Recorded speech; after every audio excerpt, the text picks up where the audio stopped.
Hello students, मैं Prince Kumar आप सभी को स्वागत करता हूं अपने परिवार एवडी रोजगार में। यह क्लास आप सभी को रीजनिंग का क्लास होने वाला है।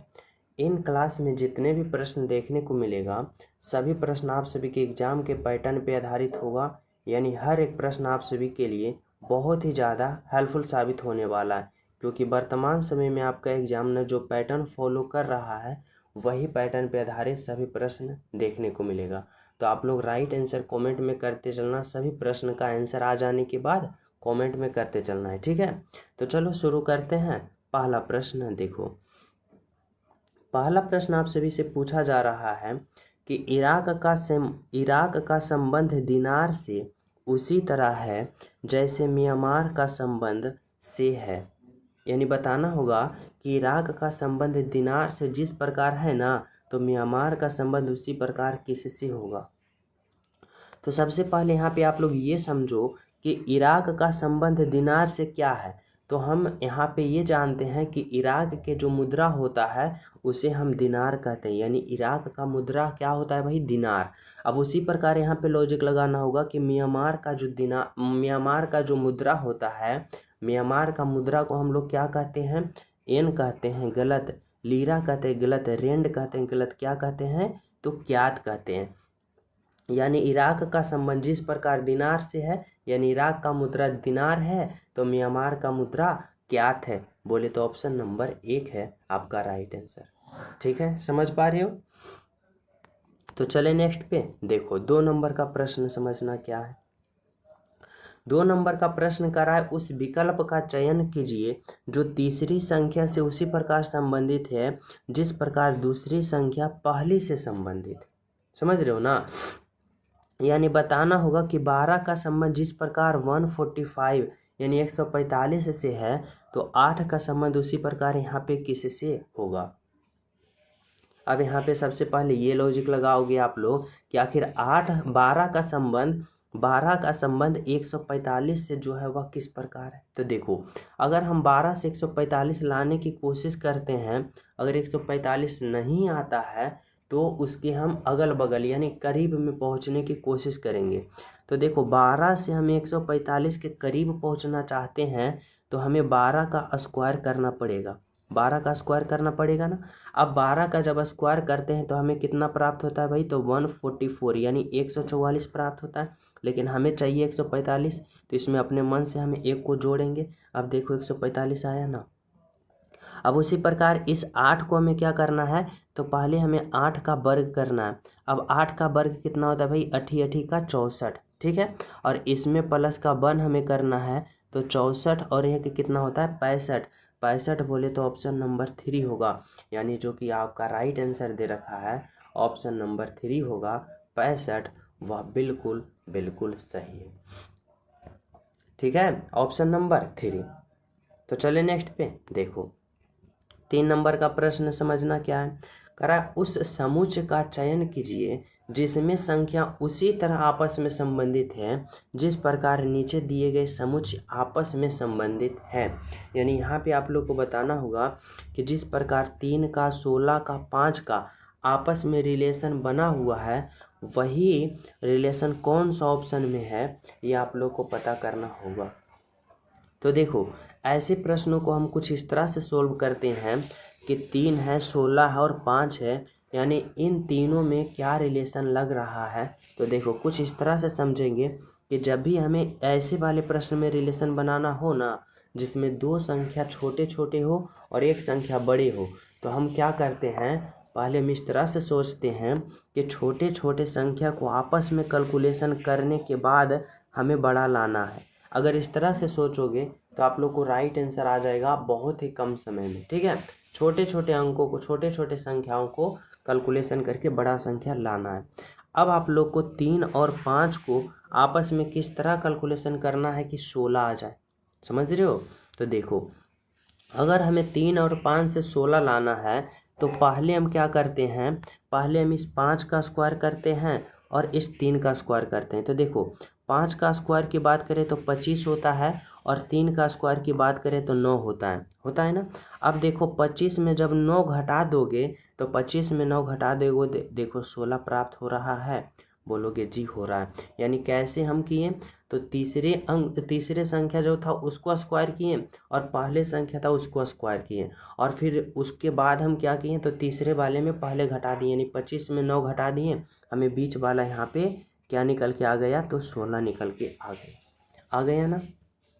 बिल्कुल। अब ऐसा लॉजिक देखो कौन सा ऑप्शन में हो रहा है, ऑप्शन नंबर 1 को चलो देखते हैं।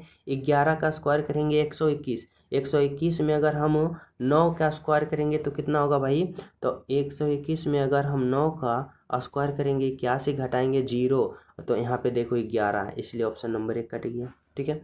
ऑप्शन नंबर 2 देखो, अगर हम 9 का स्क्वायर करते हैं तो 9 का स्क्वायर 81 और 7 का स्क्वायर कितना होता है भाई, 7 7 का 49। अगर हम यहाँ पे 81 में 49 को घटाते हैं तो यहाँ पे क्या आता है, 32। बिल्कुल आ रहा है ना, तो बिल्कुल राइट आंसर यहाँ से क्या निकल के आया, ऑप्शन नंबर यहाँ पे निकल के आया 2, जो कि क्या है, बिल्कुल सही है, बिल्कुल सत्य। ठीक है। तो चले हम सब नेक्स्ट प्रश्नों पे। तो देखो 4 नंबर का प्रश्न क्या कर रहा है, समझो। यहाँ पे आप सभी से पूछा जा रहा है कि नीचे दिए गए विकल्प में से संबंधित अक्षर ज्ञात करें। यानी बताना होगा कि ABCD इतना से जिस प्रकार इतना बना हुआ है ना, तो इसी प्रकार BACD से यहाँ पे क्या होगा, ये आप लोग को पता करना होगा। और जब भी ऐसा प्रश्न आ जाए तो आप लोग किस तरह से सोल्व करते हो, सबसे पहले इसका आप लोग अल्फ़ाबेट क्या करते हो, तो अल्फ़ाबेट पोजीशन लिखते हो। जैसे देखो A का अल्फ़ाबेट पोजीशन 1 होता है, B का 2 होता है, C का 3 होता है और D का 4 होता है ना।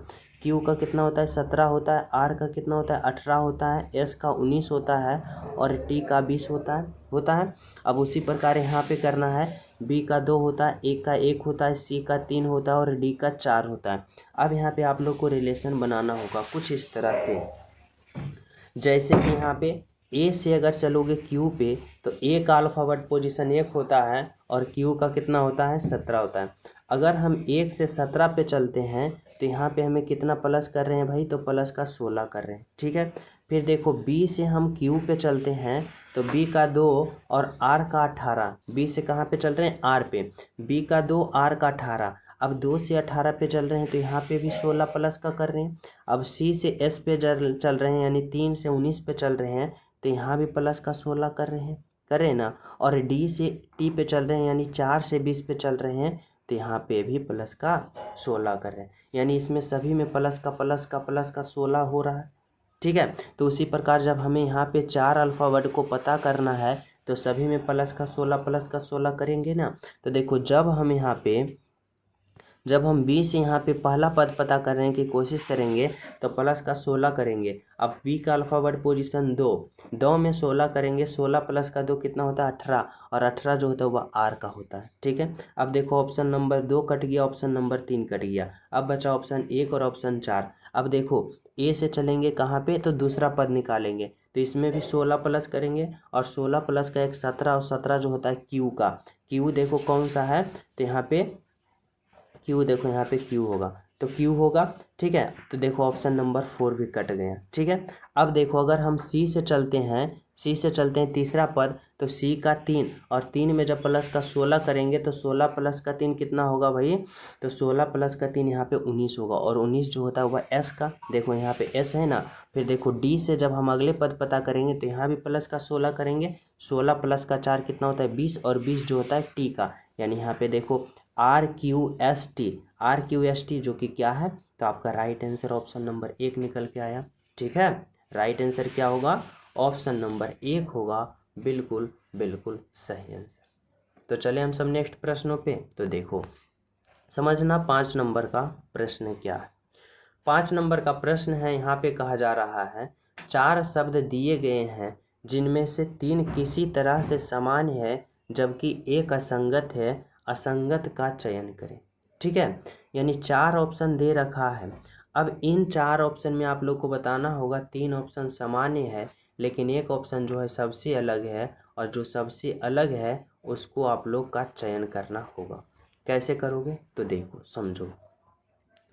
यहाँ पे अगर हम बात करते हैं ग्रह का, अगर हम बात करते हैं तारे का, अगर हम बात करते हैं आकाश गंगा का, तो ये तीनों एक समान होगा। बोलोगे कैसे एक समान होगा, तो ये तीनों का तीनों क्या है, तो प्राकृतिक का देन है। क्या है भाई, तो प्राकृतिक का देन है। आकाशगंगा प्राकृतिक का देन है, ग्रह प्राकृतिक का देन है और तारे प्राकृतिक का देन है। लेकिन जब आप लोग बात करोगे ए का, जहाज का, तो ये मानव निर्मित है। यानी राइट आंसर आप लोग क्या लगाओगे, तो ऑप्शन नंबर 1 लगाओगे, जो कि बिल्कुल बिल्कुल सही है। ठीक है, तो चले नेक्स्ट प्रश्न पे। देखो समझना 5 नंबर का प्रश्न, और सभी क्लास को लाइक करते चलना है। ठीक है, कह रहा है दिए गए विकल्पों में से वह शब्द चुनिए जो दिए गए शब्द के अक्षरों का प्रयोग करके नहीं बनाया जा सकता। यानी इतना का प्रयोग करके ना कौन सा आप लोग ऑप्शन नहीं बनाओगे, ये आप लोग को पता करना होगा। तो देखो चलो यहाँ पे हमें क्या करना होगा, ऑप्शन 1 से चेक करना पड़ेगा। क्या है, VOTE, देखो भी है, O है, T, देखो इसमें T ओवरऑल कहीं प्रयोग नहीं किया गया है, कहीं नहीं ना किया गया है। यानी कौन सा नहीं बनाया जा सकता है, तो ऑप्शन नंबर 1 नहीं बनाया जा सकता, क्योंकि इसमें टी नहीं प्रयोग किया गया, और जो नहीं बनाया जा सकता है वही तो हमारा राइट आंसर होगा। यानी ऑप्शन नंबर 1 को क्लिक करना है। ठीक है, ऑप्शन नंबर 1 जो होगा आपका राइट आंसर। तो चले नेक्स्ट प्रश्न पे। चलो देखो 6 नंबर का प्रश्न समझना क्या कर रहा है भाई, कह रहा है यहाँ पे आप सभी को कि फल, आम और कमल, फल, आम और कमल में आप लोग कौन सा आरेख का चयन करोगे ताकि इन तीनों का एक साथ सही संबंध बता सके। कैसे पता करोगे, तो देखो कुछ इस तरह से करोगे, समझना। अगर हम बात करें फल का, आम का और कमल का, अब बताओ कि कौन सा ऑप्शन वाले आरेख जो है इन तीनों को एक साथ सही संबंध बता रहा है। तो देखो कुछ इस तरह से समझेंगे। अगर हम बात करें फल, अगर हम फल के लिए एक गोला बनाते हैं, ठीक है, तो देखो आम, आम जितने भी प्रकार का होता है सभी फल होता है, यानी इस फल का अंदर आ जाएगा कौन, तो आम आ जाएगा ना। अब बात करते हैं कमल, तो कमल क्या होगा, एक प्रकार का फूल है, यानी सबसे बाहर गोला हो जाएगा। यानी कैसा आकृति बन रहा है, तो ऑप्शन नंबर 1 की तरह इसका आकृति बन रहा है, जो कि आपका बिल्कुल बिल्कुल सही आंसर है और राइट आंसर है। ठीक है, ऑप्शन नंबर 1। तो चलिए नेक्स्ट प्रश्न पे। देखो प्रश्न संख्या 7। अब देखो प्रश्न नंबर 7 में यहाँ पे क्या है, करा प्रश्न चिन्ह के स्थान पे कौन सी संख्या आ सकती है। यहाँ पे देखो 51 कर लेना। ठीक है, अब देखो आप लोग को यहाँ पे बताना होगा कि प्रश्न चिन्ह कहाँ है भाई, यहाँ पे इस वाट के जगह पे आप लोग को बताना होगा कि इस वाट के जगह पे जो संख्या होगा वह क्या होगा, यानी लुप्त संख्या पूछ रहा है। तो हमें समझना होगा कि जिस प्रकार यहाँ पे 15 आया ना, जिस प्रकार यहाँ पे 18 आया, तो उसी प्रकार हमारा यहाँ पे राइट आंसर नहीं आ सकता है, आ सकता है ना। तो देखो कैसे करेंगे, तो कुछ इस तरह से हम समझेंगे। हमें सबसे पहले यहाँ पे 18 लाना है। अब हमें 18 लाने की कोशिश करने के लिए हमें यहाँ पे 42, 48, 8 और 14 में रिलेशन बनाना होगा। अब देखो कैसे रिलेशन बना सकते हैं भाई 18 लाने के लिए। तो देखो अगर हम इस 42 में इस 14 से भाग करते हैं, ठीक है, तो 14 तिया का 42 3 आ रहा है। अब 48 में अगर हम 8 से भाग देते हैं तो 8 छक्का 48 कितना आ रहा है, 6 आ रहा है। ठीक है, अब इस 6 का इस 3 से गुना करते हैं तो 6 3 18, देखो बीच वाला आ रहा है, बोलोगे जी आ रहा है। अब उसी प्रकार हमें क्या करना है, तो इसमें लॉजिक लगाना है, यानी इस 45 में 9 से भाग देना है, तो 9 5 का 45, ठीक है, 5 आया। अब उसी प्रकार इस 21 से हमें 63 में भाग देना है, तो 21 तिया का 63, 3 आया ना। अब हमें क्या करना है, तो इस 5 का इस 3 का आपस में गुना कर देना है, और 5 तिया का 15, देखो बीच वाला आ रहा है ना। ठीक है, अब वही लॉजिक क्या करना है, इसमें फॉलो करना है। 51 में 17 से भाग देंगे, 17 तिया का 51, और 56 में 8 से भाग देंगे, 8 सत्ते का 56, यानी 7 आया। ठीक है, अब जब 7 और 3 को आपस में गुना करेंगे तो 7 तिया का 21 आएगा, जो कि ऑप्शन नंबर यहाँ पे किस में दिया गया है, तो ऑप्शन नंबर 1 में दिया गया है। यानी राइट आंसर आपका जो होगा वह ऑप्शन नंबर 1 होगा, बिल्कुल बिल्कुल सही आंसर। ठीक है, ऑप्शन नंबर 1 जो होगा आपका राइट आंसर। तो चले नेक्स्ट प्रश्नों पे। तो देखो अगला प्रश्न आप लोग समझना, 8 नंबर का प्रश्न जो है क्या कर रहा है, कह रहा है लुप्त संख्या ज्ञात करें। यहाँ पे बताना है इस वाट के जगह पे क्या होगा, यानी मिसिंग नंबर बताना होगा कि क्या होगा। ठीक है, तो सबसे पहले यहाँ पे आप लोग क्या लॉजिक लगाओगे, इस तरह से सोचोगे। देखो, जब भी वृत्त के अंदर, चतुर्भुज के अंदर इस तरह से लुप्त संख्या पूछे ना, तो इसका दो तरीका होता है। या तो आप लोग इस तरह से स्टेप बाय स्टेप चल के राइट आंसर लाने की कोशिश करो। अगर ऐसे नहीं रूल फॉलो हो रहा है तब आप लोग क्या करो, या तो फिर आमने सामने रिलेशन बनाने की कोशिश करो। क्या करो, आमने सामने रिलेशन बनाने की कोशिश करो, राइट आंसर बिल्कुल ही आ जाएगा। तो यहाँ पे आप लोग को समझना होगा कि आखिर इसमें किस तरह से हमें चलना है। तो देखो, अगर हम इन प्रश्न में इस तरह से चलते हैं एक स्टेप एक करके, तो यहाँ से हमें कोई लॉजिक समझ में नहीं आ रहा है। अब हमें क्या करना होगा, तो आमने सामने रिलेशन बनाना होगा।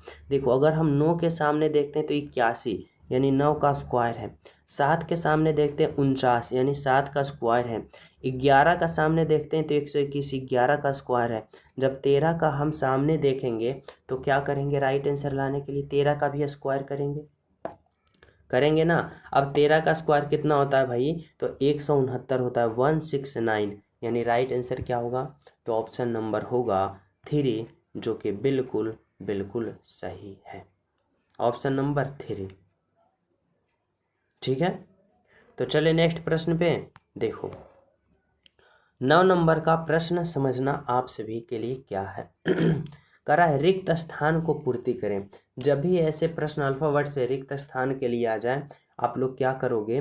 देखो, ये प्रश्न बहुत तरीका से सॉल्व होता है, लेकिन वैसे तरीका को फॉलो करना है जो कम समय में हमें राइट आंसर दे दे। ठीक है, देखो, अब ऐसे प्रश्न को हम सोल्व करेंगे किस तरह से।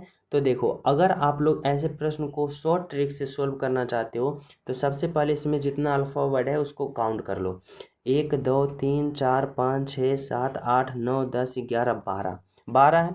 अब इस 12 को आप लोग गुणनखंड करो। कैसे गुणनखंड कर सकते हो, तो 4 गुने का 3 कर सकते हो, या फिर 2 गुने का 6 कर सकते हो। और कोई तरीका है नहीं ना, यानी हमारे कहने का मतलब या तो 4 4 का खंड बनावो, 2 2 का, 3 3 का, या छो छो का। तो चलो हम क्या करते हैं, पहले हम 4 4 का खंड बनाते हैं। देखो, 1 2 3 4, 1 2 3 4 और 1 2 3 4। देखो, सभी में 4 4 का छोटे छोटे खंड बना दिया। ठीक है, अब हमें यहाँ पे क्या करना है, तो फिलअप करना है। कैसे फिलअप करना है, तो देखो, अगर हम पहले वाले भाग में देखते हैं, यहाँ पे क्या करते हैं, पहले वाले भाग में देखते हैं, तो हमें यहाँ पे कैमा अल्फ़ाबेट को पता करना है, तीसरा को। अब देखो, किस वाले भाग में तीसरा भरा हुआ है, तो देखो इस वाले भाग में पहला दूसरा तीसरा पे भरा है, और तीसरा पे क्या भरा है भाई, तो बी भरा है। अगर हम यहाँ पे बी भरते हैं, तो देखो पहला भाग भर गया, बी ए बी सी। फिर यहाँ पे अगर हम बी ए भरते हैं, बी सी भरते हैं, तो बी ए बी सी। ठीक है, बी ए बी सी। देखो यहाँ पे पूर्ण रूप से सभी में फिलअप हो गया, B A B C B A B C B A B C. यानी हम कहाँ कहाँ क्या क्या भरे, तो पहले में बी भरे, फिर ए भरे, फिर सी भरे, और फिर सी भरे। B A double C, B A double C बोले तो ऑप्शन नंबर यहाँ पे क्या आया, तो ऑप्शन नंबर 4 आया, जो कि आपका यहाँ पे राइट आंसर है, बिल्कुल सही है, बिल्कुल सत्य। समझ पा रहे हो। तो चले हम सब नेक्स्ट प्रश्नों पे। तो देखो, समझना यहाँ पे 10 नंबर का प्रश्न क्या कर रहा है आप सभी से। यहाँ पे पूछा जा रहा है कि उस विकल्प का चयन कीजिए जो निम्नलिखित शब्दों का तार्किक और अर्थपूर्ण कर्म प्रदर्शित करता है। ठीक है, यानी आप लोग को बताना होगा कि तार्किक और अर्थपूर्ण कर्म का अर्थ होता है कि सबसे पहले कौन होगा, उसके बाद कौन होगा, उसके बाद कौन होगा, यानी सही कर्म में आप लोग को क्या करना है, तो बताना है। अब देखो, यहाँ पे अगर हम सबसे पहले की बात करें तो क्या होगा, बादल है, आश्रय है, मानसून है, वर्षा है, बाढ़ है, राहत है।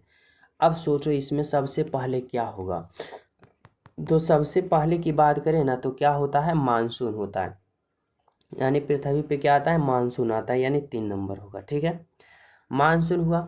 मानसून आने के बाद फिर क्या होता है भाई, तो आसमान में बादल छाता है, यानी 1 नंबर। ठीक है, आसमान छाया। अब आसमान में क्या हुआ है भाई, तो बादल हुआ। अब बादल होने के बाद क्या होता है भाई, तो वर्षा होता है, यानी 4 नंबर।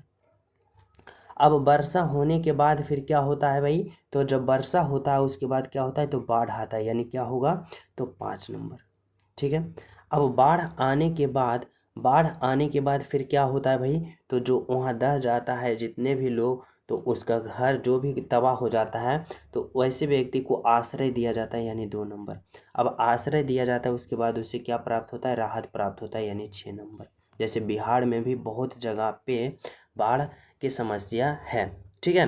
तो उसी प्रकार पहले मानसून आया, फिर वर्षा हुआ, फिर क्या हुआ, पहले मानसून आया, फिर बादल छाया, फिर वर्षा हुआ, फिर बाढ़, और उसके बाद आश्रय दिया गया, फिर अंत में क्या हुआ, राहत हुआ। अब देखो ऐसा रूल कौन सा ऑप्शन फॉलो कर रहा है, 314 526, 314 526। देखो यहाँ पे जो है ऑप्शन नंबर 2 है ना। ऑप्शन नंबर 2 जो है आपका यहाँ पे क्या निकल के आया, तो राइट आंसर निकल के आया, जो कि बिल्कुल सही है और बिल्कुल सत्य है। ठीक है। तो चले नेक्स्ट प्रश्न पे। देखो समझना 11 नंबर का प्रश्न क्या है। 11 नंबर का प्रश्न बहुत इंपॉर्टेंट है। कह रहा है दिए गए आकृति में कितने त्रिभुज हैं, काउंट ऑफ ट्रायंगल, यानी हमें काउंट करना है कि इस आकृति में कितने ट्रायंगल है, कितने त्रिभुज हैं। ठीक है। तो चलो शुरू करते हैं। कैसे, तो छोटे छोटे त्रिभुज से काउंट करते हैं। देखो अगर हम सबसे छोटा त्रिभुज की बात करें तो देखो सबसे छोटा त्रिभुज ये एक त्रिभुज हुआ, फिर ये बड़ा वाला 2 त्रिभुज हुआ ना 2 त्रिभुज, फिर देखो ये हुआ एक 3 त्रिभुज, और ये हुआ एक 4 त्रिभुज, 4 त्रिभुज हुआ। और कहीं त्रिभुज दिख रहा है, और कहीं त्रिभुज दिख रहा है तो बोलो, तो बोलोगे जी दिख रहा है। कहाँ दिख रहा है भाई, तो यहाँ पे एक त्रिभुज दिख रहा है, यहाँ पे एक त्रिभुज दिख रहा है 5 त्रिभुज, और यहाँ पे एक त्रिभुज दिख रहा है 6 त्रिभुज, यहाँ पे एक त्रिभुज दिख रहा है 7 त्रिभुज, 7 त्रिभुज दिख रहा है। और कहीं दिख रहा है नहीं ना, यानी 7 त्रिभुज दिख रहा है, बोले तो ऑप्शन नंबर बी होगा आपका राइट आंसर, बिल्कुल सही। कैसे, तो चलो एक बार और देख लो। देखो ये एक त्रिभुज हुआ, एक 2 त्रिभुज हुआ, और ये एक 3 त्रिभुज हुआ, 3 त्रिभुज हुआ, और ये एक बड़ा वाला 4 त्रिभुज हो गया, 4 त्रिभुज हो गया ना। और देखो ये एक 5 त्रिभुज हुआ, ये एक 6 त्रिभुज हुआ, और ये एक 7 त्रिभुज हुआ। ठीक है, यानी ओवरऑल त्रिभुजों की संख्या 7 है। तो चले नेक्स्ट पे। चलो देखो 12 नंबर का प्रश्न समझना, और सभी प्रिय स्टूडेंट क्लास को लाइक करते चलना है, जो न्यू हो चैनल सब्सक्राइब कर देना, ताकि हर क्लास का अपडेट मिलता रहे। ठीक है। चलो देखो 12 नंबर का प्रश्न कथन निष्कर्ष वाले प्रश्न है, इसको आप लोग को समझना पड़ेगा। कह रहा है कि सभी काले सफ़ेद है। देखो जितना भी काले यानी जितना भी ब्लैक है ना, यह सभी ब्लैक क्या है भाई, तो यह सभी ब्लैक सफ़ेद है, यानी वाइट के अंदर है। समझ पा रहे हो, सभी काले सफ़ेद हैं, यानी सभी ब्लैक वाइट है, यानी जितने भी ब्लैक है वह वाइट के अंदर है। ठीक है। अब कह रहा है सभी नीले ब्लैक हैं, सभी नीले यानी जितने भी ब्लू है। देखो इसको कुछ इस तरह से आकृति बनाना पड़ेगा, यानी जितने भी ब्लैक है, यानी काला को मैं काला लिखता हूँ, समझना ताकि समझने में आसान हो। देखो यह जितने भी काला है ना, यह जितने भी काला है, सभी काला क्या है, सफ़ेद है, यानी सभी काला इस वाइट के अंदर है। ठीक है, समझ पा रहे हो, बिल्कुल। अब कह रहा है सभी नीले काले हैं, यानी जितने भी ब्लू है या जितने भी ब्लू है ना, यह सभी ब्लू काले हैं इस काले के अंदर। ठीक है। चलो अब देखते हैं निष्कर्ष क्या कहता है। निष्कर्ष नंबर 1, निष्कर्ष नंबर 1 का रहा है कि कुछ सफ़ेद नीले हैं, कुछ सफ़ेद नीले। देखो नीले कहाँ है भाई, तो ये ब्लू नीले किसके अंदर है, तो इस वाइट के अंदर है ना। अब कह रहा है कुछ सफ़ेद नीले हो सकते हैं, तो जब ब्लू उसके अंदर है यानी नीला वाइट के अंदर है, तो कुछ सफ़ेद हो सकता है, यानी यहाँ पे क्या होगा, तो यहाँ पे निष्कर्ष 1 सही है। निष्कर्ष 2 देखो, कह रहा है सभी नीले सफ़ेद हैं, सभी नीले या सभी नीले देखो इस सफ़ेद के अंदर है, इस बड़े वाले गोले के अंदर है, बोलोगे जी है, यानी निष्कर्ष नंबर 2 भी सही है, यानी दोनों का दोनों ही निष्कर्ष सही है, बोले तो ऑप्शन नंबर 3 है आपका राइट आंसर। यहाँ तक किसी भी विद्यार्थी को कोई प्रॉब्लम नहीं होना चाहिए। तो चले नेक्स्ट प्रश्न पे। चलो देखो 13 नंबर का प्रश्न समझना क्या है। करा एक विशिष्ट कोड भाषा में FUMES इतना को इतना लिखा जाता है, MONTE को इतना लिखा जाता है, तो उसी कोड भाषा में CARLO कार्लो को क्या लिखा जाएगा, आप लोग को बताना होगा। तो देखो ये प्रश्न किस प्रकार से सोल्व होता है, तो ये प्रश्न जो है ना कोडिंग डिकोडिंग का प्रश्न है। अब कोडिंग डिकोडिंग वाले प्रश्न में अल्फ़ावर्ड से अगर आया हो प्रश्न तो हमें क्या करना होता है, अल्फ़ावर्ड पोजीशन से पहले लॉजिक लगाना होता है। अगर हम इतना का सभी का अल्फ़ावर्ड पोजीशन से लॉजिक लगाते हैं तो देखो बहुत ही सिंपल तरीक़ा से सोल्व होगा। कैसे, कुछ इस तरह से। अगर हम बात करते हैं एफ़ का अल्फ़ावर्ड पोजीशन 6 होता है, 6 लिखा। यू का कितना होता है भाई 21 होता है, 21 लिखा। एम का 13 होता है, 13 लिखा। ई का 5 होता है, 5 लिखा। और एस का 19 होता है, 19 लिखा ना। अब वही तरीका देखो यहाँ एम का 13 तो 13, ओ का 15 तो 15, एन का 14 तो 14, टी का 20 तो 20, ई का 5 तो 5। ठीक है ना। अब तो उसी प्रकार इतना का भी हमें अल्फ़ावर्ड पोजीशन ही लिखना पड़ेगा। देखो कैसे करेंगे, तो सी का अल्फ़ावर्ड पोजीशन 3 होता है, ए का 1 होता है, आर का 18 होता है, और एल का 12 होता है, ओ का कितना होता है 15 होता है ना। अब देखो 3 1 1 8 1 2 3, यहाँ पे इस तरह से समझो 3 11 81, 3 है 11 है 81 है 21 है 5 है, यानी राइट आंसर कौन सा निकल के आया, तो यहाँ पे निकल के आया ऑप्शन नंबर 1 जो कि आपका राइट आंसर है। 3 1 18 12 15, 3 1 18 12 15 राइट आंसर है। ठीक है, तो चलिए नेक्स्ट पे देखो 14 नंबर का प्रश्न समझना क्या करा है। यहाँ पे चिन्ह को परस्पर बदलना है, जैसे जैसे करा है ना वैसे वैसे करना, और इसको आप लोग को हल करना होगा। तो देखो इसमें हमें क्या कर रहा है समझो, यहाँ पे कितना है 16 है। अब देखो गुणा का अर्थ क्या कर रहा है समझो, यहाँ पे कर रहा है किसी निश्चित कोड भाषा में घटाव को गुणा प्रदर्शित करता है, भाग को जोड़, जोड़ को भाग, गुणा को घटाव। तो देखो यहाँ पे क्या कर रहा है, तो यहाँ पे गुणा है। अब गुणा को क्या कर रहा है घटाव, तो यहाँ पे आप लोग घटाव लिखो 20 होगा। फिर देखो भाग है, भाग को क्या कर रहा है भाई, तो यहाँ पे देखो भाग जोड़ को प्रदर्शित करता है, तो यहाँ पे जोड़ दो 15 होगा। फिर देखो घटाव, घटाव जो है गुणा को प्रदर्शित करता है, घटाव की जगह गुणा दो। फिर देखो जोड़, जोड़ जो है वह भाग को प्रदर्शित करता है, भाग दो यहाँ पे 2। अब आप लोग क्या करो, तो इसका आप लोग यहाँ पे हल करो बोर्ड मास का प्रयोग करते हुए, पहले भाग फिर गुना फिर जोड़ और अंत में घटाओ। ठीक है, देखो पहले हम भाग करेंगे। अब भाग देखो यहाँ पे क्या होगा 16 होगा, माइनस का 20 होगा, प्लस का कितना होगा भाई, तो प्लस का यहाँ पे 15 होगा, और फिर गुना होगा। अब देखो भाग करेंगे, अब 4 में जब 2 से भाग देंगे तो 2 होगा। ठीक है, अब भाग हो गया तो गुना होगा, अब 15 गुने का 30 होगा। ठीक है, और प्लस के यहाँ पे 20 होगा, और यहाँ पे 16 हुआ। ठीक है, अब देखो हम गुना भी कर लिए, तो इस बार हमें जोड़ करना है। अब देखो 30 प्लस में और 16 प्लस में, तो प्लस प्लस के साथ जोड़ना है। अब 30 और 16 को जोड़ेंगे तो कितना होगा भाई 46, और 46 में 20 को घटा देंगे, हमें 26 बोले तो 26 प्राप्त होगा, जो कि आपका क्या है, तो राइट आंसर। ठीक है, तो चले नेक्स्ट प्रश्नों पे हम सब। चलो भाई देखो 15 नंबर का प्रश्न, यह प्रश्न डायरेक्शन वाले हैं, दिशा वाले हैं, इसको समझना पड़ेगा कुछ इस तरह से। देखो पहले आप लोग यहाँ पे थोड़ा सा ऑप्शन में करेक्शन कर लो, यहाँ पे 17 किलोमीटर है। ठीक है, चलो अब आप लोग प्रश्न पे आ जाओ। प्रश्न को सोल्व करने से पहले डायरेक्शन वाले में कुछ पॉइंट ध्यान में होना चाहिए। ऊपर की ओर उत्तर, नीचे की ओर दक्षिण, इधर की ओर पूरब, और इधर की ओर हम लोग पश्चिम कहते हैं। ठीक है, अब देखो करा एक व्यक्ति पूर्व दिशा में 10 किलोमीटर चलता है। मान लिया यहाँ पे कोई व्यक्ति है, जैसे मान लो आप ही हो। ठीक है, और आप कहाँ जा रहे हो, तो पूर्व की दिशा 10 किलोमीटर चले हो। पूर्व की दिशा बोले तो इधर चले हो, कितना चले हो भाई, तो 10 किलोमीटर। ठीक है, करा है फिर दाएं मुड़कर 5 किलोमीटर चलता है, यानी आप फिर कहाँ जा रहे हो, यहाँ से दाएं मुड़ोगे। अब दाएं मुड़ोगे तो कहाँ चलोगे भाई, इधर चलोगे, यानी दाएं, और कितना चले हो, तो 5 किलोमीटर चले हो। वहाँ से फिर बाएं मुड़कर 2 किलोमीटर चले हो। यहाँ जब आए हो ना, तो यहाँ से कहाँ जा रहे हो, तो यहाँ से बाएं की ओर जा रहे हो, और बाएं जाओगे तो कहाँ जाओगे, इधर जाओगे, और कितना जाओगे भाई, तो 2 किलोमीटर जाओगे। ठीक है, अब कह रहा है कि उसकी प्रारंभिक और अंतिम स्थिति के बीच की न्यूनतम दूरी।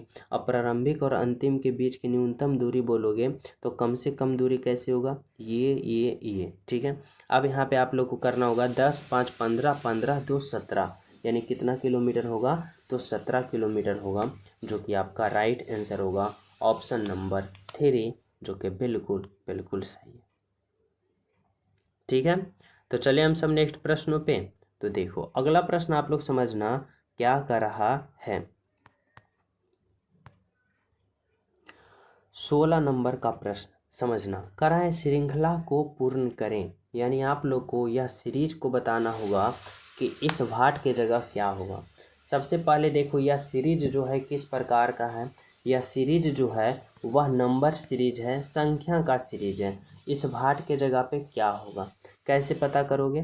तो कुछ इस तरह से करोगे, जैसे कि समझना, अगर हम बात करें यहाँ पे क्या है, 9 है, 9 है, 18 है, 54 है, 216 है। अब आप लोग को बताना होगा कि अगले वाले जो होगा वह क्या होगा। कैसे पता करोगे भाई?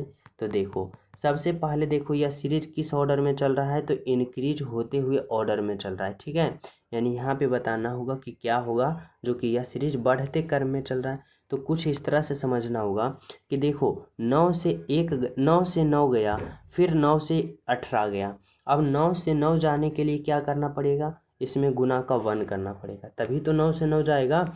यानी 9 में जब आप लोग गुना का 1 करोगे तो 9 गुने का 1 9 होगा।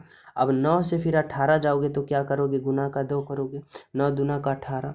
फिर 18 से 54 जाओगे तो कितना करना पड़ेगा, गुना का 3, 18 तिया का 54। ठीक है, अब 54 से जब 216 जाओगे तो कितना करना पड़ेगा भाई, गुना का 4, 4 चौका 16, 4 पच्चीस 20, 1 21, 54 चौका 216।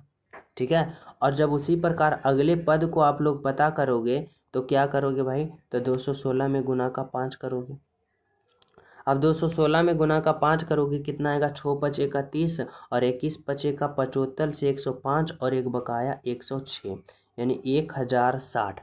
1060 देखो कौन सा ऑप्शन में है, तो 16 पचे का 75 से 105 और बकाया कितना था, यहाँ पे देखो इस तरह से 16 6 पचे का 30, सॉरी 0, यहाँ पे बाकी 3, 21, 5 एकम का 5 और 3 8, और फिर यहाँ पे कितना होगा, 5 दूना का 10, 1080, यानी कितना आ गया, तो 1080। 1080 जो होगा आपका राइट आंसर होगा, बिल्कुल सही, बिल्कुल सत्य। ठीक है, देखो 17 नंबर का प्रश्न क्या कर रहा है भाई, तो 17 नंबर का प्रश्न यहाँ पे पूछा जा रहा है कि दिए गए आरेख में कितने भूरे गुलाबी हैं। यानी बताना होगा कि यहाँ पे गुलाबी वाला कौन है भाई, तो गुलाबी वाला ये त्रिभुज वाला। ठीक है, भूरे वाला कौन है, तो भूरे वाला यह आयत है।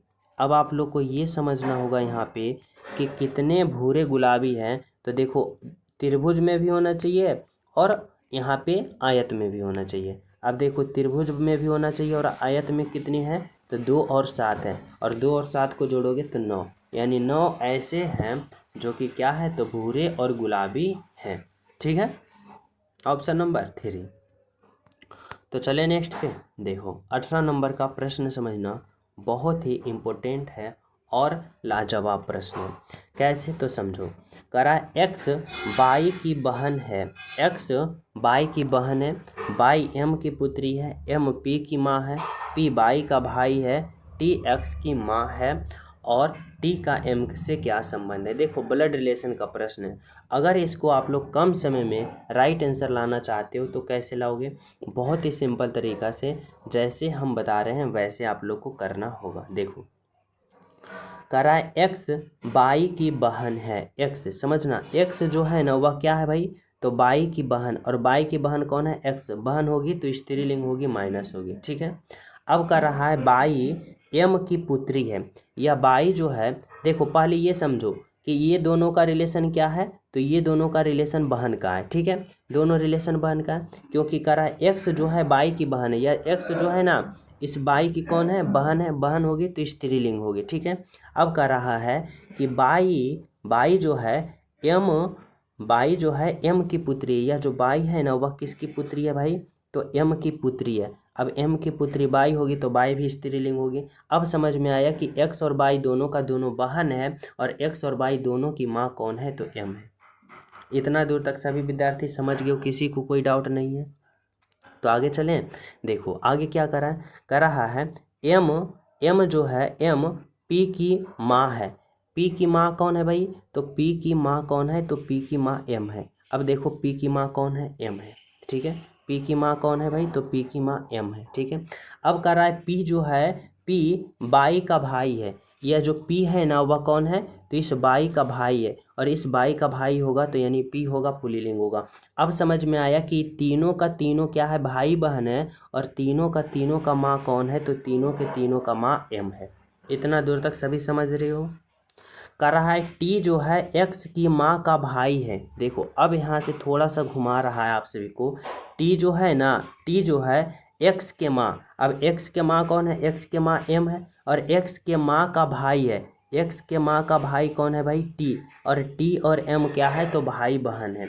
अब कह रहा है कि टी का एम से क्या संबंध है, यानी एम जो है टी को क्या कहेगा भाई, तो एम जो है टी को भाई कहेगा, यानी राइट आंसर क्या होगा, ऑप्शन नंबर 4 होगा आपका राइट आंसर, ठीक है, ऑप्शन नंबर 4। तो चले नेक्स्ट प्रश्न पे।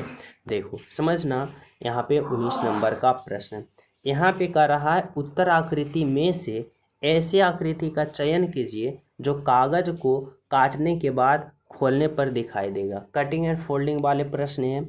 अब यहाँ पे बताना होगा कि अगर इस आकृति को खोला जाए, किस एंगल में खोला जाए, तो इस एंगल में खोला जाए, फिर इस एंगल में खोला जाए, तो उसका आकृति कैसे बनेगा, कुछ आप सभी को बताना होगा। तो देखो कटिंग एंड फोल्डिंग वाले में क्या होता है, तो इस तरह से समझना कि अगर हमें इस तरह से मोड़ा गया है, तो जब इसको खोलेंगे तो कुछ इस तरह से खोलेंगे, इस तरह से खोलेंगे ना। अब देखो कुछ इस तरह से इसको मोड़ा गया है, और जब इसको खोलेंगे तो हम इस तरह से खोलेंगे। अब इस तरह से खोलेंगे तो जैसे सेम टू सेम यहाँ पे ये आकृति है, तो यहाँ पे भी इस तरह से बनेगा, और देखो यहाँ पे भी क्या होगा भाई, तो इस तरह से, कुछ इस तरह से ऐसे होगा ना। उसके बाद जब इसको आप लोग जस्ट इसको उल्टोगे तो कुछ इस तरह से ऐसे होगा यहाँ पे भी, और जो यहाँ पे जो भाग यहाँ पे बन रहा है वही भाग कहाँ पे होना चाहिए, तो वही भाग यहाँ पे ऐसे होना चाहिए, फिर ऐसे होना चाहिए ना। यानी ऐसा कौन सा आकृति में दिख रहा है, तो अगर हम बात करें ऐसा कौन सा आकृति में दिखेगा, तो ऐसा देखो ऑप्शन नंबर सी होगा नहीं, ए होगा नहीं, डी होगा नहीं, वनली वन ऑप्शन नंबर क्या होगा, तो बी होगा, यानी राइट आंसर होगा। उसके बाद देखो ऐसे करोगे तो ऐसे होगा, फिर ऐसे होगा, फिर ऐसे होगा, फिर ऐसे होगा, फिर ऐसे होगा, यानी इसको बड़ा में करोगे तो कुछ इस तरह से दिखेगा, यानी राइट आंसर कैसा होगा, तो ऑप्शन नंबर बी की तरह होगा, ठीक है। चले नेक्स्ट पे। देखो 20 नंबर का प्रश्न समझना। यह प्रश्न कर रहा है महिलाएं, कवि, वकील और बेटे। महिलाएं, वकील और बेटे में आप लोग को वह आरेख का चयन करना है ताकि इन तीनों का एक साथ सही संबंध बता सके। अब आप लोग को कैसे पता करना है, तो यहाँ पे आप लोग को जो 2 नंबर का प्रश्न में जैसे 2 या 3 नंबर का था आरेख का चयन करना है, वही रूल से आप लोग को ये प्रश्न को सोल्व करना है, और सभी विद्यार्थी राइट आंसर कमेंट में बताना कि क्या होगा इस प्रश्न का राइट आंसर, ठीक है। और जो क्लास को लाइक नहीं किए वो लाइक कर देना, शेयर कर देना, और जो न्यू हो चैनल सब्सक्राइब करके बेल आइकन प्रेस कर देना, ठीक है। तो मिलते हैं आप सभी को अगले क्लास में, जब तक सभी को हमारे तरफ से जय हिंद।